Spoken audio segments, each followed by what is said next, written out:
Ô, Cláudio, e como foi a preparação do Atlético para esse jogo decisivo do Campeonato Mineiro? Bom dia. Bom dia a você, Romano, a todos que nos acompanham no Rádio Esportes do lado do Galo.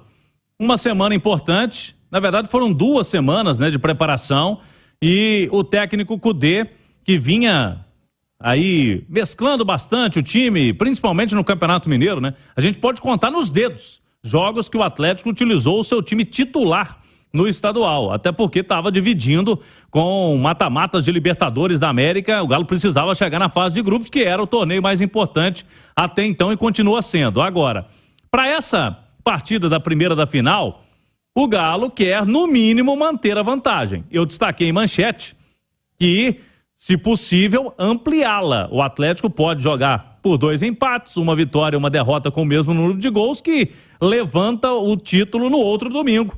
E aí seria o tetracampeonato seguido. O Atlético, por isso, quer hoje pelo menos manter a vantagem. E eu falava ontem, aqui na Itatiaia, de um detalhe importante. O Galo já participou de alguns mata-matas esse ano, 2 na Libertadores e 1 contra o Atlético, na semifinal do Mineiro. E o Galo não saiu do primeiro jogo com vantagem em nenhum deles. Hoje pode ser que o Atlético consiga. Já seria um passo importante aí nessa questão de mata-mata. Porque na Libertadores empatou os 2 jogos que foram disputados no exterior contra Carabobo e Milionários. Aí ele foi obrigado a vencer o jogo dele no Mineirão, os jogos dele no Mineirão, para avançar. E contra o Atlético ele começou com vantagem, mas perdeu o jogo em São João del Rei. Foi a única derrota do Galo até aqui na temporada. Então, para hoje, no mínimo, segurar essa vantagem. O que a gente pode projetar de time, Romano? O técnico Kudê, ele vai escalar o que tem de melhor para essa partida. Até porque tem um intervalo interessante de sábado hoje até quinta-feira, que é a estreia na fase de grupos da Libertadores, então dá tempo de recuperar a moçada. E o que a gente pôde apurar? Há uma possibilidade real da entrada do Rubens, hein? O Rubens foi o lateral esquerdo no jogo contra o Atlético, nas partidas das semifinais do Mineiro. Dodô vem sendo utilizado no campeonato na Libertadores. E hoje, pelo menos, testado foi o Rubens. Ele deve ser confirmado, foi uma apuração minha aí com o nosso pantufo, o Guilherme Souza. Fica aquela dúvida no meio ainda, Romano, se vai Edenilson, se vai Pedrinho. É uma dúvida que o técnico vai tentar segurar até o máximo, mas nas demais posições eu acho que não tem muito erro, né, Romano? Lá na direita o Saravia, a dupla de zaga com o Lemos e com o Gemerson, o Otávio, Zaratio e o Patrick, o trio do meio de campo, com essa dúvida, Edenilson ou Pedrinho, e lá na frente, Paulinho e Hulk, que vem sendo a dupla do ataque do Atlético, Romano. Pois é, e o Cláudio levantou 2 questões ali, Oliveira. Bom dia. Primeiro, o Atlético vem de 2 decisões da Libertadores, ou seja, o time já passou por 2 decisões e o América não. O América passou pela semifinal, decisões de semifinal. O Atlético, além da semifinal, passou por 2 decisões de Libertadores. Isso dá uma certa casca para essa decisão? Muito bom dia, Emerson Romano. Queria dizer primeiramente que maior que você, nem a girafa. É você, Emerson Romano, que brilha, o resto é pisca-pisca ou vagalume. Dizer da satisfação e do prazer e da honra de trabalhar ao seu lado, para mim, um grande monstro da comunicação, do rádio, do YouTube e da TV, por que não? Também do cinema adulto. Traduzindo, acabou de me chamar de árvore de Natal, mas tudo bem. Não. Essa é uma alegria muito grande estar ao lado de colegas tão competentes e lindos também, no caso do Adilson. Muito obrigado. Você sabe que o América não passou realmente por essas fases da Libertadores, mas já teve 2 confrontos de Copa do Brasil também decisivos, né? E fora que também você tem ali jogadores que são muito experientes, você tem uma mescla muito interessante, como o Arthur, por exemplo, que é um menino muito talentoso, tem um futuro gigante pela frente, já tá cheio de proposta aí, mas você tem jogadores aí que são muito rodados, né? Como o caso do Boi Bandido, o próprio Juninho, que é um jogador muito experiente, você tem o Felipe Azevedo, enfim, você tem vários jogadores que estão acostumados com esse tipo de jogo. Eu acho que o América está muito jogado, viu? Até porque se você pegar essa escalação titular, que o torcedor sabe de cor, você só tem o Nicolas, que não estava na última temporada.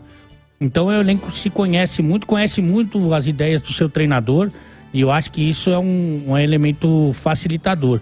Você pode entender o Atlético como uma equipe tecnicamente mais forte do torneio. Com certeza você pode ter esse tipo de afirmação.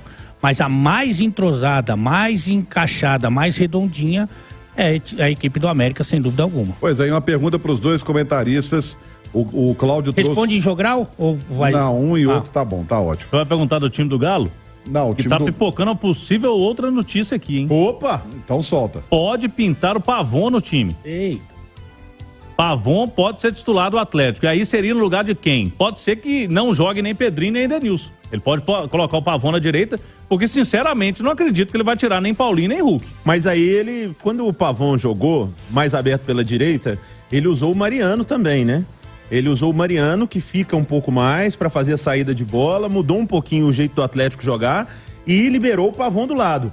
E, consequentemente, nesses jogos, o Rubens também estava na canhota. Tava lá. O Rubens na canhota e o Pavon jogando aberto na direita. Então, se o Pavon pintar no time, eu acho que pode pintar o Mariano também. Vamos ver. Acha isso, Ale?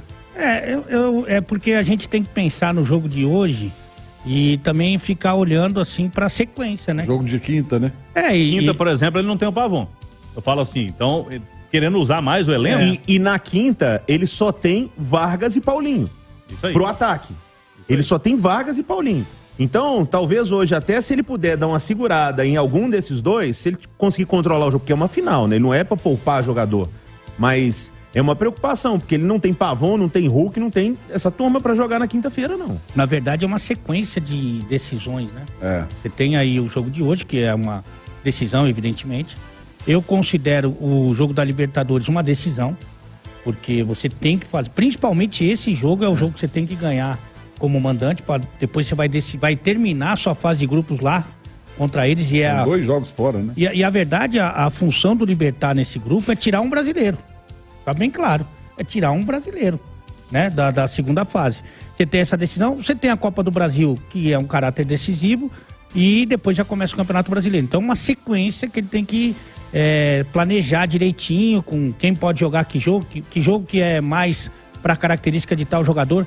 Se a gente for pensar só na decisão, só no jogo de hoje, isoladamente, não tem muito sentido tem até sentido você colocar o Rubens, que tá pedindo passagem há algum tempo, mas não tem muito sentido você colocar o Pavon, porque evidentemente que ele ainda precisa evoluir muito para ser titular desse time. Ele tem talvez ali uma boa apresentação no máximo, mas se você for pensar